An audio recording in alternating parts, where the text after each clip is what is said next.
ጥያቄ አለኝ እያለ ነው የሆነ ልጅ ትቀበላለህ? አንድ ጥያቄ አዎ ላስገባኝ መስሎልን ነበረ። ወይም ደግሞ ንጥቀት ላይ ቢነግሩን ትምህርታቸውን እንስማ ልል ነበረ። አንድ ሁለት ፕሮቴስታንቶች አሁን አንተ በጣም ኢነርጄቲክ ሆናል። እባክህ እኔ ደክሞኛል እውነት ለምናል አሁን ጭራሽ እንትቀጥላለን እንዴ? በሳቅ ደከመኝ እያለ ጭራሽ አንድ ማለት የሆነ ሁለቴ ምናምን ቢሆን እኮ ይመጣል የሚሉት እሺ ትታገሳለህ። እሺ መች ማለት ሁለቴ ኦፍ ኮርስ የኛ ነው ከኛ ከምንለው ውጪ ማለት የነሱ በየመሃሉ በየደቂቃው ነው የሚመጣው። ፓፓ ትደርቃለህ። ስንት እየተመላለሰ በላይ እንዴ አንዴ መሃል መጀመሪያ መከራው ከመምጣቱ በፊት ይወስደናል ይላል፣ መሃል ላይ ይመጣል ይላል፣ መጨረሻ ላይ ይመጣል ይላል። እሺ ከዛ በኋላ በመከራ ብቻ 3 ይመጣል የሚሉ ፕሮች ናቸው።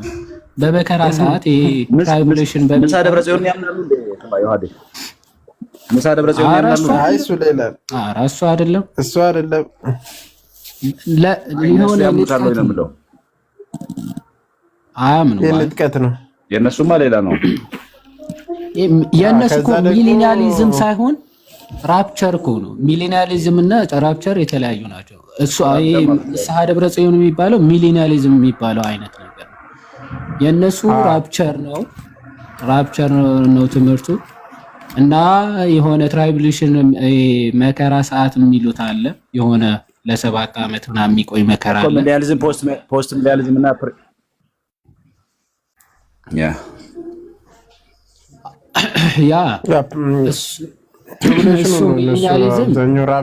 የሺህ ዓመት መንግስት ምናምን አይነት ነገር ነው። ይሄኛው ደግሞ የነዚህ ደግሞ ጭራሽ ንጥቀት ነው። ከመከራ ነው እንነጠቃለን አይነት ነገር እና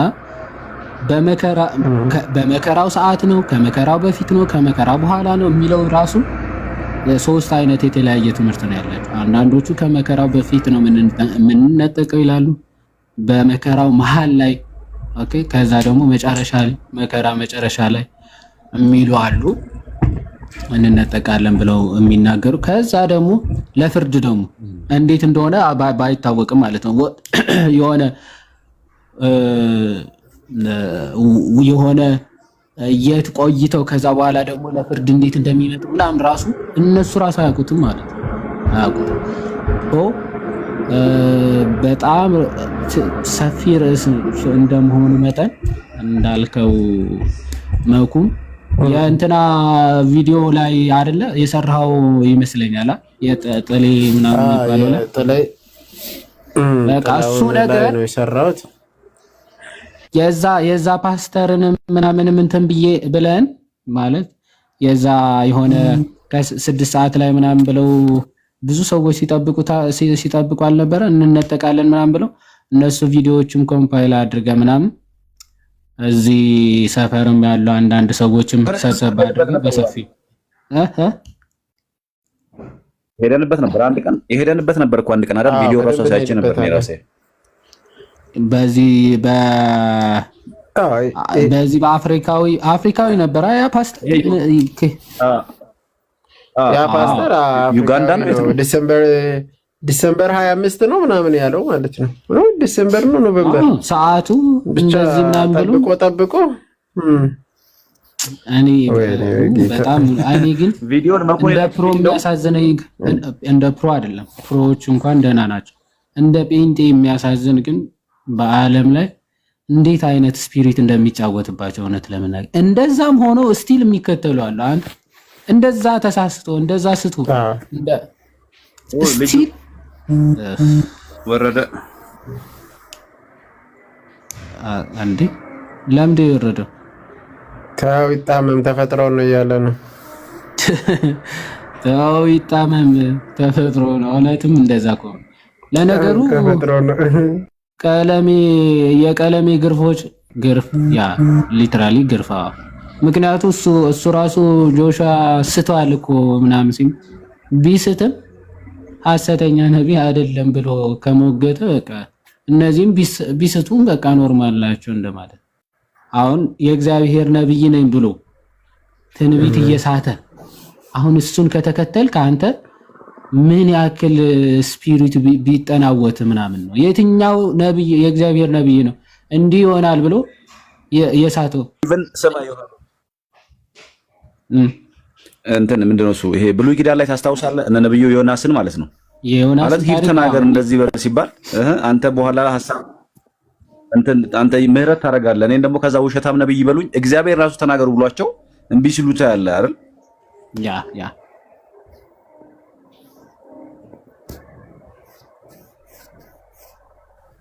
ብሬ አለ ልጁ ለምን ወረደ? አለዋ ድምጽ ተቋረጠ። አይ እውነት ነው። የዮናስን ታሪክማ ሁላችንም እኮ የምናውቀው ነው አይደል? እግዚአብሔር እኮ ቸር ነው። ባይዘው መዓት ላይ ያመጣ ብሎ መዓት ይመጣል ንስሐ ግቡ ብለው ከዛ በኋላ ዮናስ እንደ ነብይነቱ ሄዶ ቢነግራቸው እግዚአብሔር ይቅር ባይ ነው፣ መሐሪ አምላክ ነው። ከዛ ይቅር ቢላቸው ኦኬ ስለዚህ ሐሰተኛ ነብይ ነበረ እንዳይሉት ዮናስ ፈርቶ ነው ሲሸሽ የነበረው። ከዛ እግዚአብሔር አምላክም ምልክት ይሰጣቸዋል። ኦኬ ሊመጣ የነበረውን መዓት ወይም ደግሞ መከራ በምልክትነት የዮናስን እውነተኛነት ለማሳየት እግዚአብሔር ምን አደረገ? ምልክትን አሳያቸው ለነነዌ ህዝቦች ማለት ነው። እነዚህ ሊትራሊ እንዲህ ይሆናል እንዲህ ተናግሯል በዚህ ጊዜ ምናምን ብለው ትንቢቱ ሳይፈጸም ሲቀር ምንም አይመስላቸው። ምን እንጃ ምን አይነት እንትን መንፈስ አዚም እንዳረገባቸው አይታወቅምና ከባድ ነው። እስቲ የድፍረት መንፈስ ነው ያላቸው እኮ ያ በጣም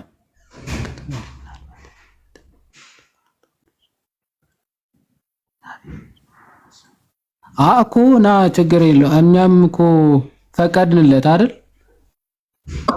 ግባ ችግር የለውም እኮ ግባ ብለናል እኮ ችግር የለውም ትችላለህ።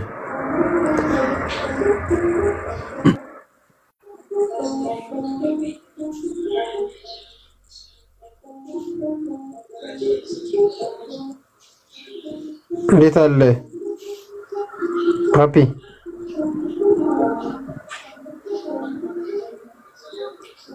የኔ ነው ያለው ይሰማል ድምጽ? ሰላም አላችሁ ወንድሞቼ፣ እንዴት አመሻችሁ? ያንተ ይሰማል? እግዚአብሔር ይመስገን። ኦኬ እኔ ስሜ ሰለሞን ይባላል። አጋጣሚ ደብረ ገነት እንኳን ደህና ቆያችሁኝ። ስሜ ሰለሞን ይባላል። እዚህ ደብረ ገነት ቅዱስ ሚካኤል ሰንበት ትምህርት ቤት ነው የማገለግለውና ገና ተማሪ ነኝ። በእርግጥ ህፃናት ላይ ነው የማገለግል፣ ህፃናት ክፍል እና እኔ መጠየቅ የፈለኩት ዛሬ አጋጣሚ ትምህርት የተማርነው በተዋህዶ ዙሪያ ነበርና አሁን በተዋህዶ ጌታችን መድኃኒታችን ኢየሱስ ክርስቶስ ወልድ የሰውን ስጋ ነስቷል፣ ፍጹም የሰውን ስጋ ነስቷል። ያው መለኮቱን ሳይለቅ ማለት ነው፣ ሳይለቅ አይደል?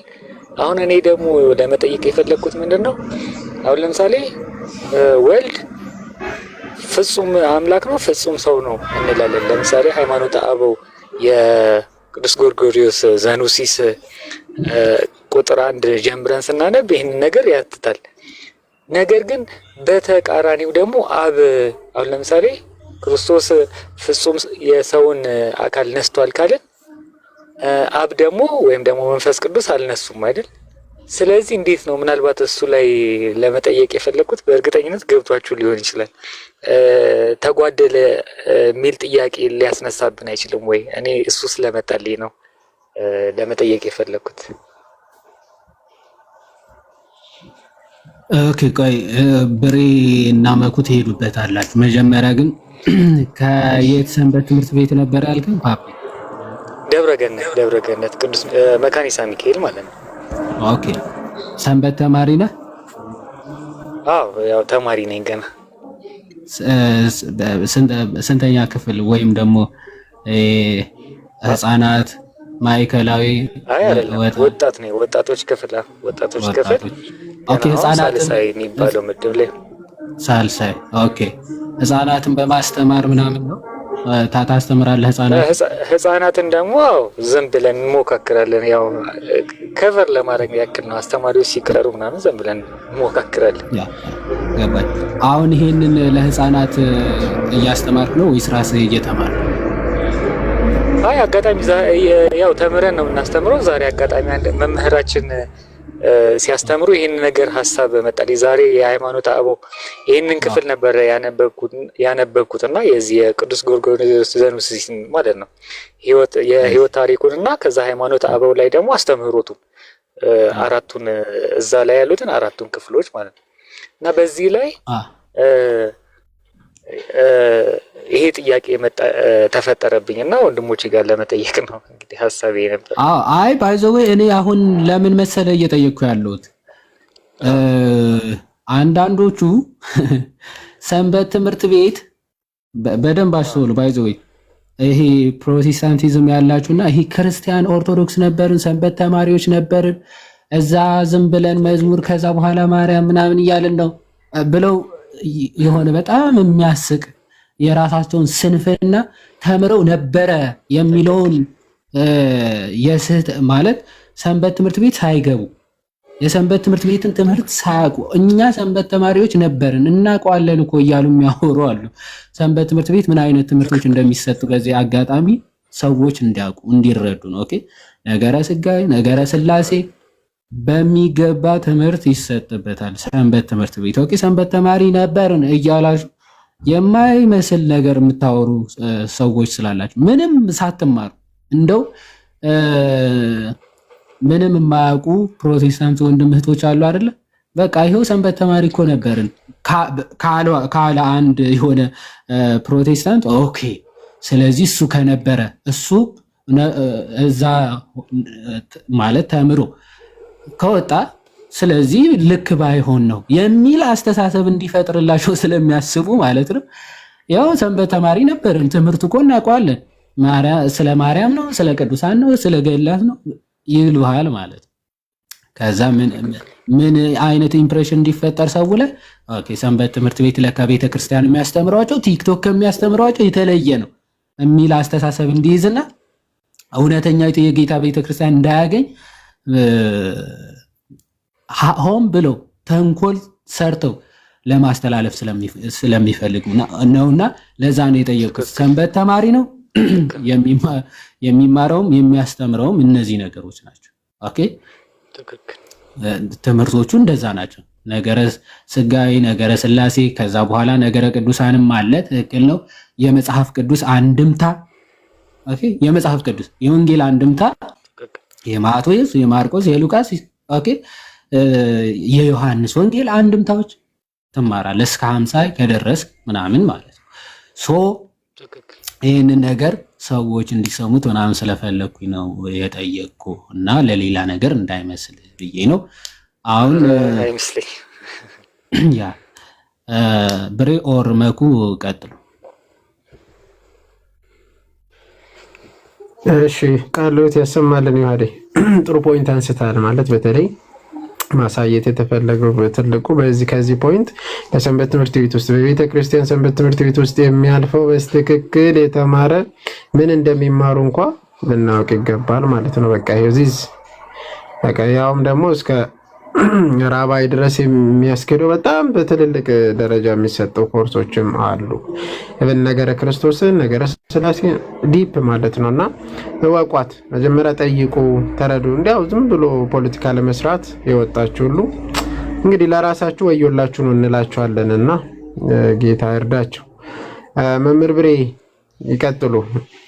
ነገረ ስጋዊን የተወሰነ ሄዱበት እንትን በሉ።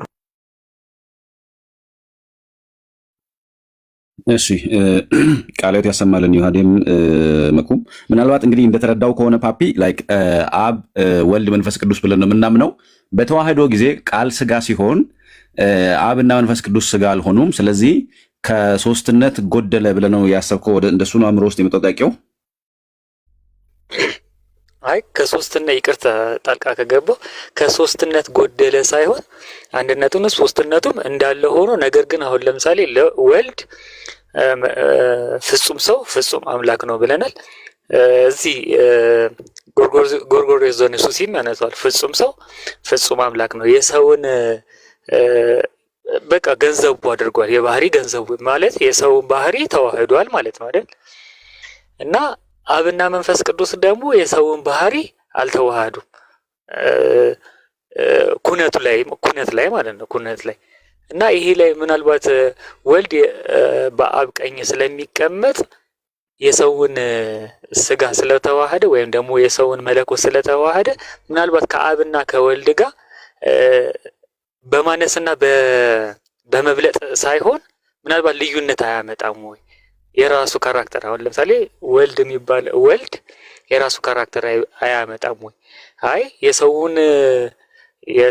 የሰውን መለኮት የሰውን ባህሪ ስለተዋሃደ ከአብና ከመንፈስ ቅዱስ የተለየ ነው ሊያስብል አይችልም ወይ ነው የኔ ጥያቄ። ምናልባት መልካም እሺ፣ ምናልባት እኔ ያው እንትን ጎድሏል ምናልባት ከሁለቱ በተለየ መጠን እሱ ከሰማይ ስለወረደ ሚል ሐሳብ ከሆነ በሚል ሐሳቤ ነው። ዞሮ ዞሮ ግን ሐሳቡን እናየዋለን። ግን ከምስጢረ ተዋህዶ አንፃር አንድ የቅዱስ ዮሐንስ አፈወርቅን የቅዳሴ ክፍል ባነብላችሁ ደስ ይለኛል።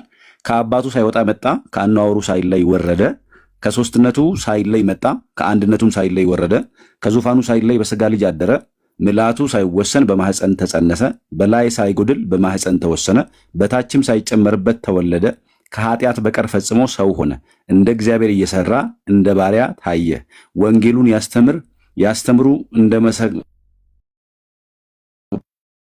ዘንድ ተመሰገነ፣ ከራሱም ከበረ፣ የጌትነቱን ምስጋና በሰማይና በምድር መላ። እኛም እንግዲህ በልቡናችን ዘውትር አናርፍም፣ ቅዱስ እያልን የጌትነቱን ምስጋና እንናገራለን ይላል። እንግዲህ ምስጢረ ስጋዌን ወይ ደግሞ ነገረ ተዋህዶን ስናወራ ምን እያልን አይደለም። አሁን ሁልጊዜ ምን እንላለን? እነዚህን አራቱን መሰረታዊ ተርሚኖሎጂዎች ወይ ደግሞ ቴዎሎጂካል ኮንሰፕቶች ሳንለቅ ነው። ለምሳሌ እንግዲህ የመጀመሪያው እንበለ ፍልጠት ነው ወይም ያለ መለየት ነው።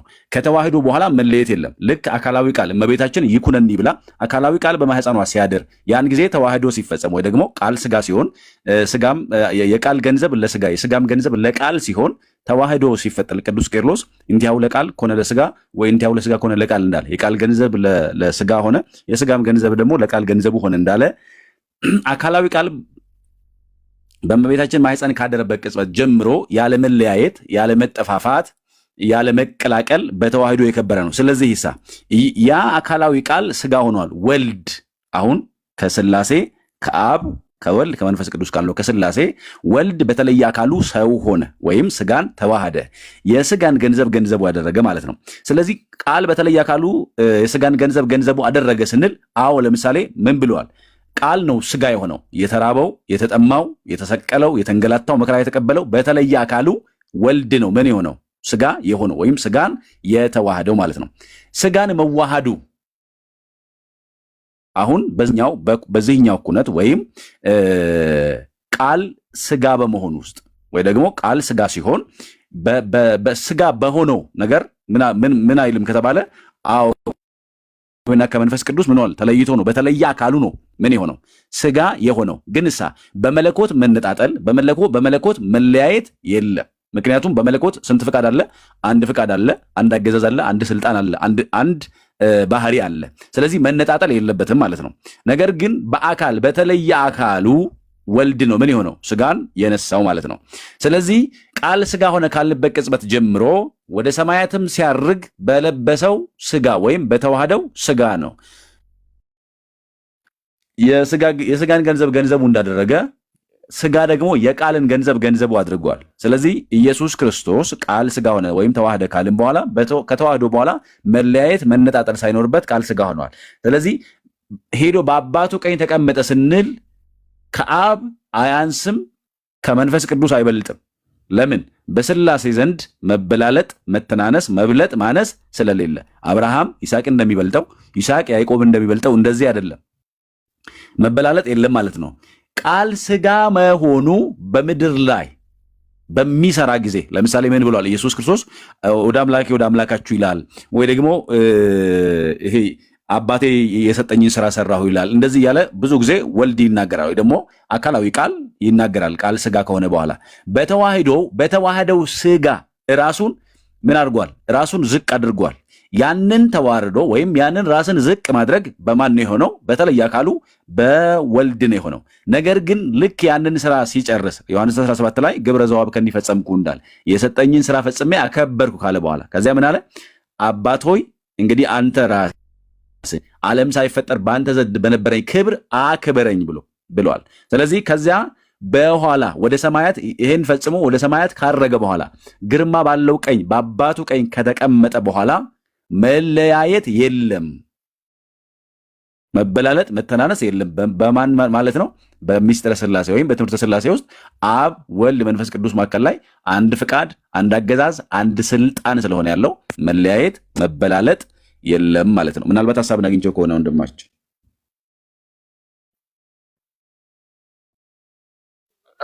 አሁን ይቅርታ ግን ጣልቃ እየገባው ነው በጣም አሁን ለወልድ አሁን በተነገረበት አሁን ባስተማሩን መምህራችን ለወልድ ነው ለአብ ሲነገርለታል ወይ ማለት አሁን ለምሳሌ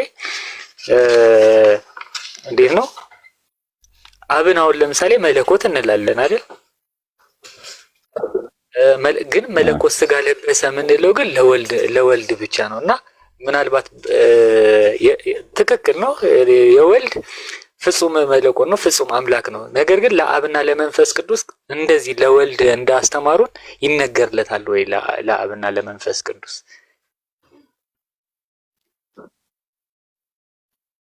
ከስጋዊ አንጻር ለወልድ የምንናገረው ለአብና ለመንፈስ ቅዱስ አይነገርም። ከስጋዊ አንጻር ሁልጊዜ የምንናገረው ለማን ነው? ለወልድ እንጂ በኩነት ስለምንጠየቅ ነው አይደል? ምክንያቱም ኩነት ላይ ስንሄድ አብ አባት ነው፣ ወልድ ውሉድ ስለሆነ በኩነት ነው ለስጋ የሚነገረው፣ ለአብና ለመንፈስ ቅዱስ አይነገርም ማለት ነው። መልሱን አሁን ተገልጾልኛል መምህር። ያ ቃል እግዚአብሔር ይስጥልን። አይ ቲንክ ያ ይሄ በቤተ ክርስቲያናችን ትምህርት ይሄ የኩነት ትምህርት ከዛ ደግሞ ይሄ በውጭ ደግሞ ኢሰንስ ወይም ደግሞ ኡሲያ የምንለው ማለት ነው። ኡሲያ ሃይፖስታሲስ እና ፕሮሶፖንን እነዚህ ነገሮችን በደንብ ዲፈረንሺት ካደረግን ሞር ክሊር ይሆናል። አሁን አብና መንፈስ ቅዱስ ዩኒን ወይም ደግሞ ይሄ ተዋህዶውን ቤዛነትን መሞት መነሳትን እነዚህ ነገሮች ለአብና ለመንፈስ ቅዱስ አይነገሩም። ለምንድነው አይነገሩ?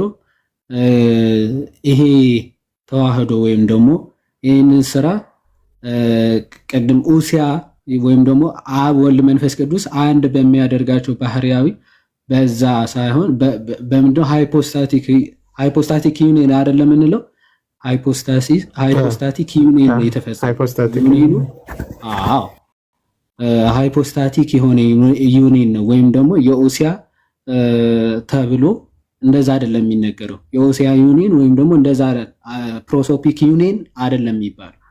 ዩኒየኑ ሃይፖስታቲክ ዩኒየን ተብሎ ነው የሚነገረው። ሃይፖስታቲክ ስንል ምንድነው? ስሪ ሃይፖስታሲስ አለ አብ ወልድ መንፈስ ቅዱስ።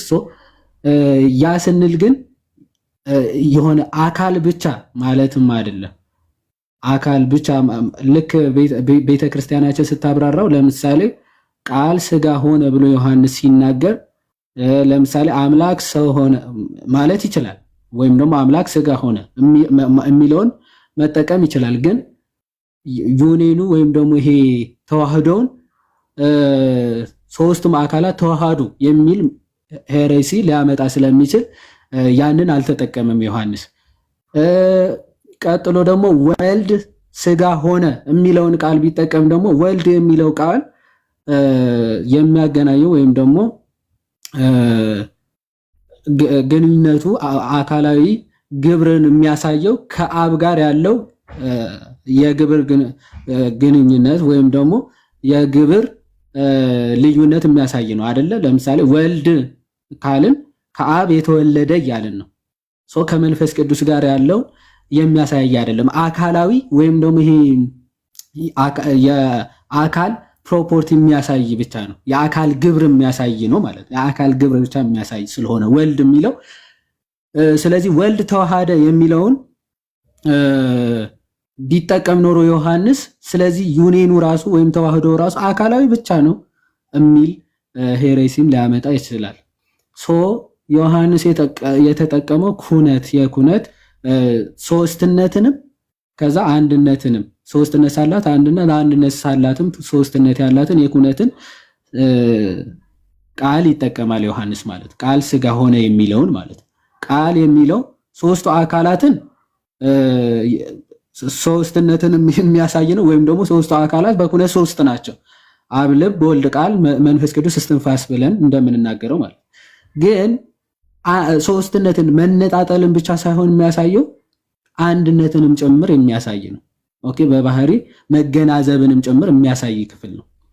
ለዛ ነው ቃል ወይም ደግሞ ወልድ ኢየሱስ ክርስቶስ ለራሱ ቃል ሆኖ ለአብና ለመንፈስ ቅዱስ ደግሞ ቃላቸው ነው።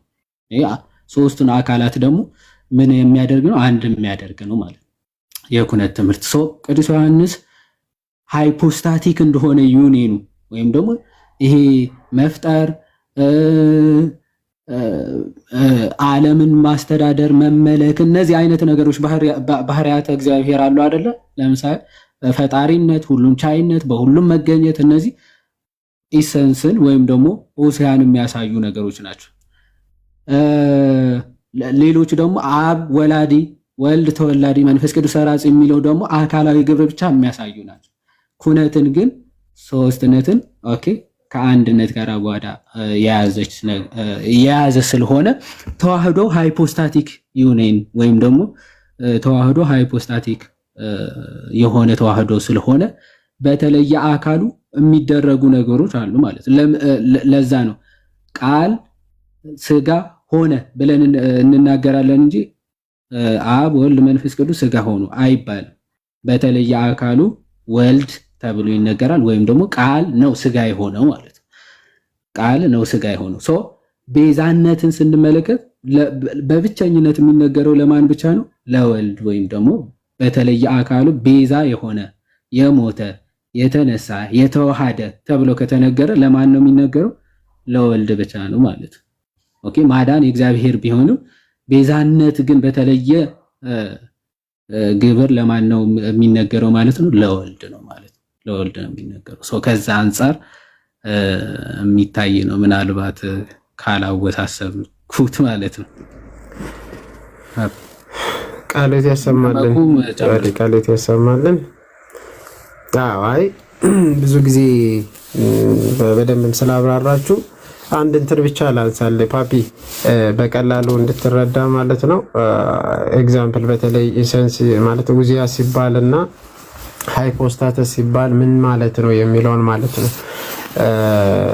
አሁን ለምሳሌ ሶስታችሁን ኤግዛምፕል ማለት ሙሉ አይደለም ይሄ ኤግዛምፕል ግን ሶስታችሁን ልውሰድ። ብሬ አለ፣ አንተ ፓፒ አለ፣ አልፋ አላችሁ፣ ሶስት ናችሁ።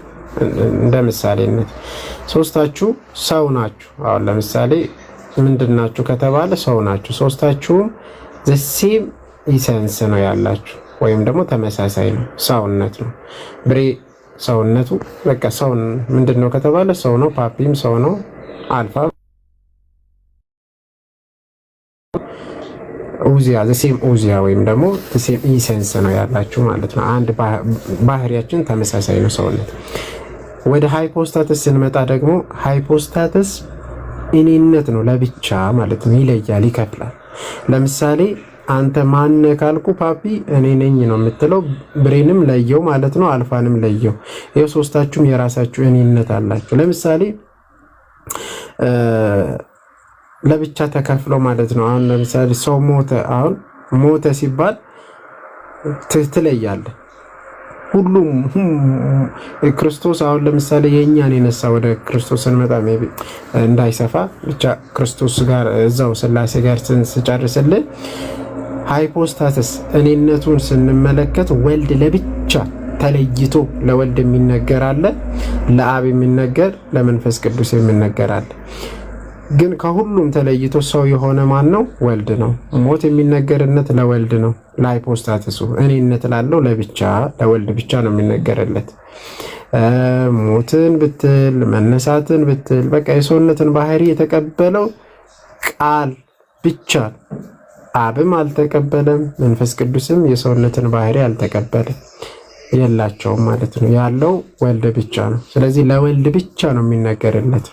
ከምን አንጻር ከተባለ ኦፍ ሃይፖስታትስ ስለሆነ ወይም ደግሞ የተዋሃዱ ፐርሰኑን ስናየው ቃል ብቻ እንደመሆኑ ለቃል ብቻ የሚነገረው ለመንፈስ ቅዱስና ለአብ አንናገርም ማለት ነው። ግን ምን አላቸው? ባህሪያቸው ዘሴም ነው። ሶስቱም መለኮት አንድ መለኮት ነው ሼር የሚያደርጉት። አብም ያው አንዱ መለኮት አንዱ ኢሰንስ፣ ወልድም አንድ መለኮት፣ መንፈስ ቅዱስም መለኮታቸው አንድ ነው ማለት የሚለያይ አይደለም፣ የሚከፋፈል አይደለም። ግን ፐርሰንነት የሚከፈል ነው።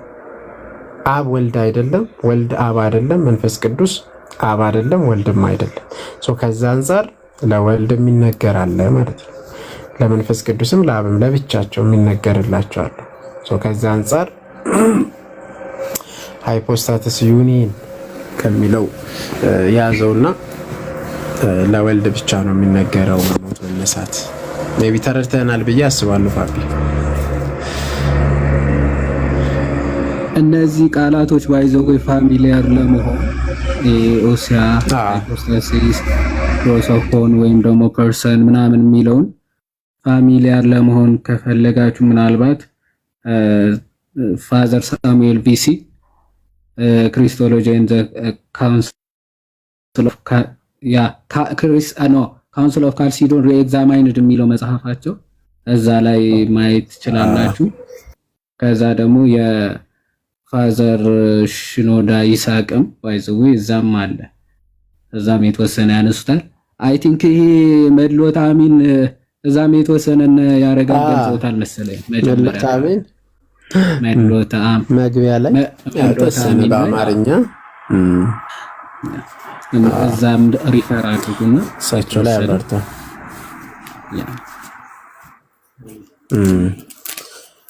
ፓፒ አለ ሶል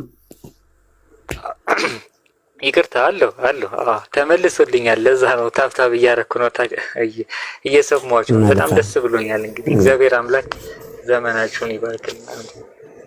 አሜን አሜን። በርታ። ሞር መጽሐፍቶችን ለማንበብ ሞክር። ማለት በነገራችን ላይ መምህራኖችን ብቻ እንጠብቅ። እዚህ ውስጥ ያላችሁ ሁላችሁም ኦርሳምበዲን ብቻ እንጠብቅ። ፋርዘር ሄደን ለማንበብ እንሞክር። ጀስት መምህራኖች ያስተምሩናል። አዎ ግን ሞር ደግሞ እንዲገባንና ሞር ከዛ ፋርዘር መሄድ እንችላለን።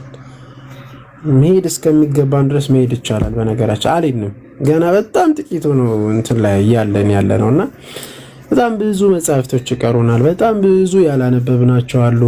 እንዲህ አንድ የአትናቴዎስን መጽሐፍ እኮ ማለት አትናቴዎስ የጻፋቸው መጽሐፍት እኮ አንብበን አልጨረስንም። ደግሞ በአባቶች ደረጃ በጣም ብዙ አባቶች አሉ። አገላለጻቸውን አስተምሮታቸውን በደንብ በጣም ብዙ ይቀራናልና እንኳን እዛ ጋር አትሂዱ። በቃ ቤዚክ የተባለውን ራሱ በስርዓት ለማንበብ ግዴታ ጊዜ ሰጥተን ፋርዘር መሄድ አለብን።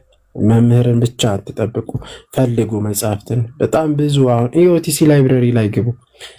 ቴሌግራም ላይ ኢኦቲሲ ላይብረሪ ብላችሁ ብትገቡ እዛ ላይ በጣም ብዙ ነፍ መጽሐፍቶች አሉ። በነገራችን በጣም ብዙ ግን ጊዜ ትሰጣላችሁ ለማንበብ?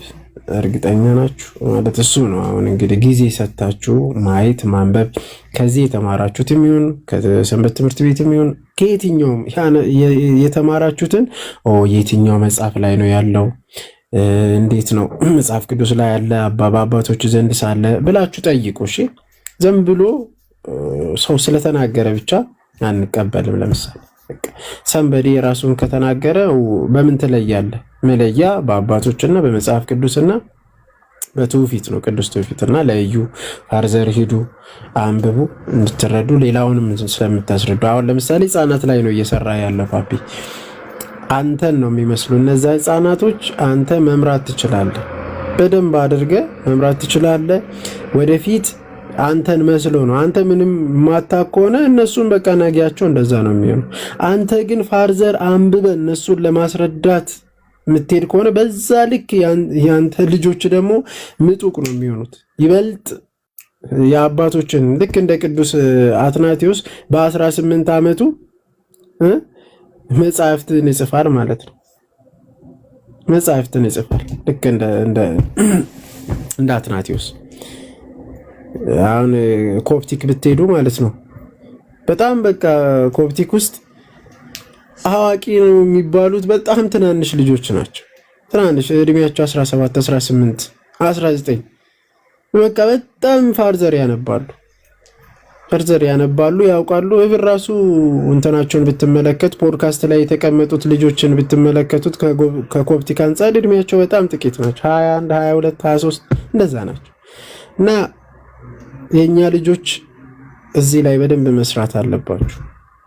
ስለ ህይወት ጉዳይ ነው። ለትምህርት ስትባል ማለት ስንል እኛ ስንት ዓመት ኖረናል ለዓለማዊ ትምህርት?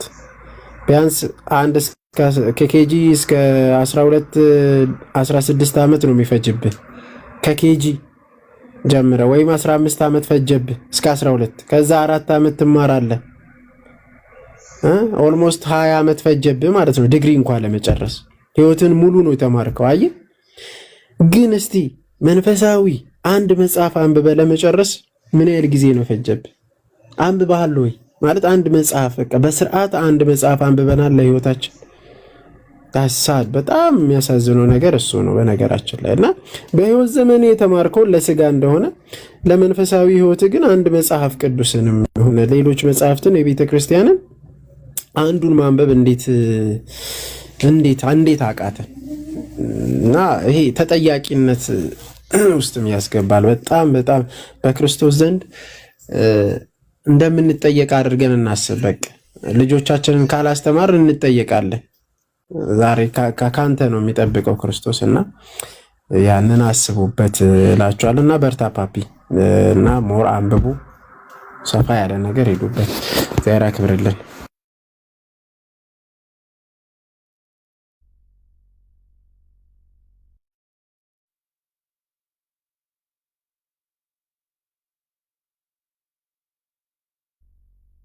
ያ ቃል ታሰማለን መኩ እና ያ ሪኮመንድ ለማድረግ አሁንም ይሄ በተለይ በዚህ በኦሪየንታል የሆነ ተርሚኖሎጂዎች ለመጠቀም አክቹአሊ እነዚህ ወርዶች ተርሚኖሎጂያቸው በጣም ጥንቃቄ የሚፈልጉ ናቸው። በአባቶችም ዙሪያ ማለት ነው። አሁን የጠቀስናቸው የግሪክ ቃላቶች ተርሚኖሎጂያቸው አገባባቸው ምናምን በተለያየ መንገድ ሊገፉ ይችላሉና ኦሪየንታል የሆነ ትክክለኛ መረዳት ለመያዝ ሞር ሴቨረስ ኦፍ አንቲዮክ ቅዱስ ሳዊሮስ ዘአንጾኪያ ማለት ነው። እሱ በደንብ ክሊር አድርጎ አጌንስት ካልሲዶኒያንስ ወይም ደግሞ በእንተ ኬልቄዶናውያን ማለት ነው ለነሱ በሚሰጠው ምላሹ መጀመሪያ ከቃላቶቹ ክሊር ዴፊኒሽን ነው የሚጀምረው። ቃላቶቹ ዲፋይን በማድረግ ማለት ነው። ኦኬ ዩኒየኑ ምን አይነት ዩኒየን ነው? ሃይፖስታቲክ ነው ወይም የኢሰንስ ኦኬ የባህሪያዊ ይሄ አሁን አክቹአሊ በአማርኛቸው አይ ዶንት ኖ ባህሪ ኔቸር ኢሰንስ ኡሲያ የሚሉ ቃላቶች ስለሚጠቀም ሞር ዲስቲንግዊሽ ለማድረግ ትንሽ ይከብዳል። ግሪኩ ወይም ግሪኮቹ ግን ቃላቶቹ ራሱ የተለያዩ ስለሆኑ ማለት ነው። ሃይፖስታሲስ፣ ኤሰንስ ወይም ደግሞ ኔቸር፣ ኡሲያ የሚሉትን ከዛ ደግሞ ፐርሰን። እነዚህ የኛ አሁን አካል የሚለው ራሱ ፐርሰን እና ሃይፖስታሲስን ሁለቱንም አካል ብለን ነው የምንጠቀመው፣ ፐርሰንንም ሃይፖስታሲስንም ማለት ነው። እና ከዛ አንፃር ትንሽ በአማርኛዎቹ የቃላቶቹ አይ ዶንት ኖ እኔ ስለማላቃቸው ሊሆን ይችላል በእርግጥ ማለት ነው። ሶ ከዛ አንፃር ክሊር በጣም በሚገርም ሁኔታ ዲፋይን አድርጎ ወርዶቹ የሚያብራራው ማን ነው? ሴቨረስ ማለት ሴንት ሴቨረስ እና ፋዘር ሳሙኤል ቪሲም የሚጠቀሙት የሱ ተርሚኖሎጂዎች ናቸው። ኦኬ በተለይ ነገረ ክርስቶስ ላይ ማለት ነው። ነገረ ክርስቶስ ላይ እንደዛ ዲፋይን አድርጎ ይጠቀማል። ሶ የሴቨረስን በደንብ አንብቡ። ከዛ ክሪስቶል ካውንስል ኦፍ ካልሲዶን ኤግዛማይን ደግሞ እሱም እዛም አለ። መድሎተ አሚንም አንብቡ።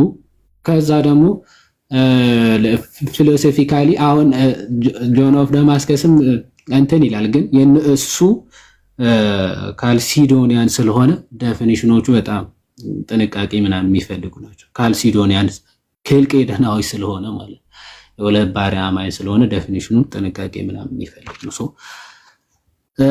ሶ ከዛ አንጻር ምናምን በደንብ እንትን በሉ። እታች ያሉ ግራ ላለማጋባት ማለት አሁን ይሄን ሪኮመንድ የምናደርጋችሁ አይዘው ማንበብ የምትችሉ ከዛ እንደዚህ አይነት ነገሮችን ማንበብ ለምትወዱ እና ከዛ ውጭ ግን ኖርማል የተዋህዶን ትምህርት በደንብ የተማራችሁ ኮርስ የወሰዳችሁ ኦኬ በመለኮት በባህሪ በአገዛዝ በስልጣን ይህን ዓለም በመፍጠር በማሳለፍ አንድ አምላክ በኩነት በግብር በአካል በስም ሶስት የሚለውን ትምህርት ጥርት አድርጋችሁ የተማራችሁ ግን ከዛ ፋርዘር እንትን አያስፈልጋችሁ። ነገረ ስጋዊ ላይ ሄዳችሁ ደግሞ ከሁለት አካል አንድ አካል ከሁለት ባሕርይ አንድ ባሕርይ አካል ስንል ምን ማለት ነው የሚለውን በደንብ የተማራችሁ ሰው በቃ እሱ በቂ ነው። ባይዘው ይሄንን መሰረት ከያዛችሁ በቃ ይሄ ኦሲያ ፕሮሶፖን ሃይፖሳሲስ ምናምን የሚለውን ቲዮሎጂካል ወርድስ አወቃችሁ አላወቃችሁስ ናረ ቢግ ዲል ባይዘው ልክ ጎርጎሪዮስ ዘንዚናዙ እንደሚናገረው ቲዮሎጂ not for everybody ለሁሉም አይደለም። ለዛ ነው ዝም ብለ አሁን እዚህ መተን ውስብስብ አድርጎ ከዛ የሆነም አስጨንቆ ምናምን ግራ ማጋባት ምናምን ስለማያስፈልግ ነው። ራፍሊ ዝም ብለ ማለት እንደዚህ ነው ሃው ላላቸው ራፍሊ የተናገረ ነው። ሶ ፈርዘር እያንዳንዳችሁ እነዚህ ዲቴይሎች ምናምን ማወቅ አለባችሁ ማለት አይደለም። ሶ ከዚህ አንጻር ተመልከቱት። ያ እንደዛ ነው። ቃሉት ያሰማልን ይዋዴ ቃሉት ያሰማልን። አልፋ ሰላም በለንና ነገር እንጨርስ በቃ። እንግዲህ ነገ ከነገ ወዲያ ንጥቀት ላይ እንገባለን። ትንሽ ደግሞ እንሄድበታለን ሰሞኑ ጉዳይ ላይ። አልፋ አለ ደህና ነህ? ሰላም እንደምን አላችሁ? እግዚአብሔር ይመስገን። እንዴት አለ? አለ እግዚአብሔር ተመስገነ አለን። እንኳን ደህና መጣ። በነገራችን ላይ ዮሐዴ አልፋ ትንሽ ጠፍቶ ነበረ በሆነ ነገር ከስሮ ጭራሽ ከሚዲያም መጻሕፍቶችንም እየሸጠ ነበረና በጣም ገርሞኝ ነበረና ብቻ ጌታ ያለው እስቲ አንድ ቀን ላይቭ እንገባበታለን። እንግዲህ ግባና እመጣለሁ። እኔም አልፋ ማለት መታገዝ ያለብህ ስትለፋ የነበረ በጣም ኦሮምኛ ላይ ሲያገለግለን የነበረ ነው አልፋ እንደምታውቁት እና በሆነ ከሰረ በራሱ በቃ ማለት ጊዜውን ምናምን ወደዚህ ሰጠና የነበራቸው ሁሉ ነገር ወደ ዜሮ ገባ ይመስለኛል። እና ከዛ ስቲን ጌታ ቢረዳን እንረዳዋለን በጋራ ሆነን ያንተ ቤት ሲከፈት እንመጣለን። ኢንሻአላህ ብቻ በርታ የታግዝ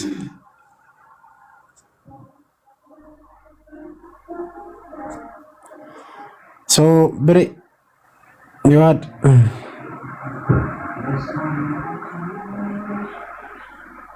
እንጨርሳ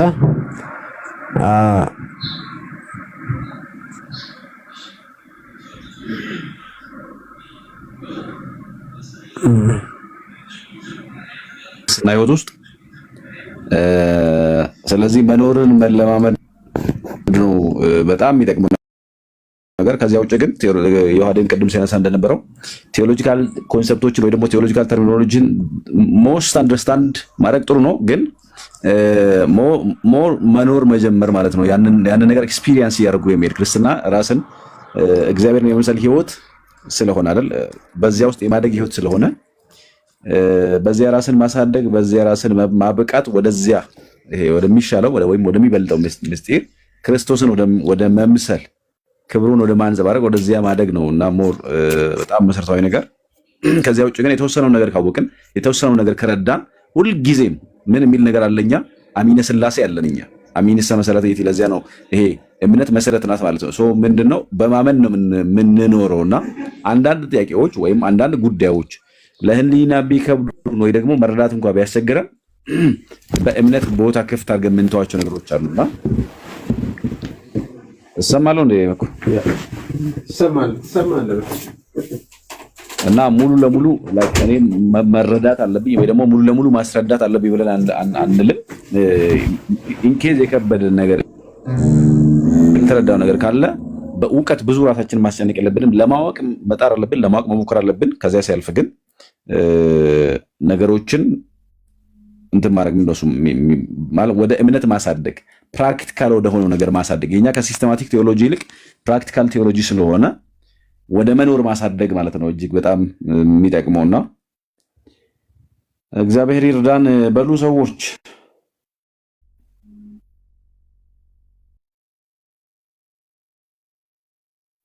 ቃሎት ያሰማልን መምህር ብሬ ቃሎት ያሰማልን። በርቱ ሁላችሁም። እንግዲህ ደህና አደርኩም አለ ይዋደ አቦካው እንዴ አቦካው እንዴ ደህና አደርኩም ብዬ አቦካው አደራችሁ ከሆነ ያልከው ደህና አደሩ ለማለት ደህና አደራችሁ ጋገርኩ አለች ወደኋላ ደህና አደሩ። እሺ ደህና አደሩ አረፈ አክሰንቱ ራሱ አመጣው። ምንድነው አመጣውት በለ እህታችን ከትግራይ ነች። ከትግራይ ነች። አይ ታውቃ አይደል እንዴ? መሆንም አለበት እንጂ አረረረ ይሄ የሚገርም ከዛ አይ ማግድ ነው መሆንም አለበት ብዬ ነው ማምናለሁ። ብቻ እንኳን ለሐሳብ ምናምን ልላት ልትሄድበት ነው መሰለኝ። ነገ ቤት ከፈችና ሂጅበት ይሄን ርዕስ እኮ ምትለኝ እንኳን እነግርሃለሁ። አንድ ቀን እነግርሃለሁ ብቻ። እሺ ደህና ደሩ ወንድሬ። ዛሬ መኩ በጣም በአንተ ተበሳጭቷል። በነገራችን ላይ ይሄ ርዕስ ሲነሳበት በጣም ማርያም አይወድም። ስማ ይዋዴ አሁን ያውናን የምር አስቤያት አይደለም ምን ማንን ኧረ አስቤያት አይደለም እንጂ ሐሳቡን ማለት ነው። አይ ኧረ ተው ጭራሽ ታስባታለም የመኩ አይቴ ተመኘ የሚለውን ራሱ ኧረ ተው በዛሬ ቀንማ መኩን አታስከፋው በእናት ኧረ እኔም ለምን እከፋለሁ እኮ አንተ ምን ቀረ ልትቀጠቅጠው እኮ ትንሽ ነው የቀረ ልጅ ለምን አትመታኝም ማለት ቤት እንዳይመጣ ለካ እዛው አንድ ሰፈር ናችሁ። የዋዴ ግን አይላንዷን ከምትረቅጥ ነው የምትረቅጥና አሁን ብትፈታኝ ጥሩ ነበር። አራራራ በሉ ደህና አደሩ ሰዎች። ደህና አደሩ። ቻው። እኔ በበገና ክላሲካል ልሸኛቸው። እሺ ሰላም ደረርኩ።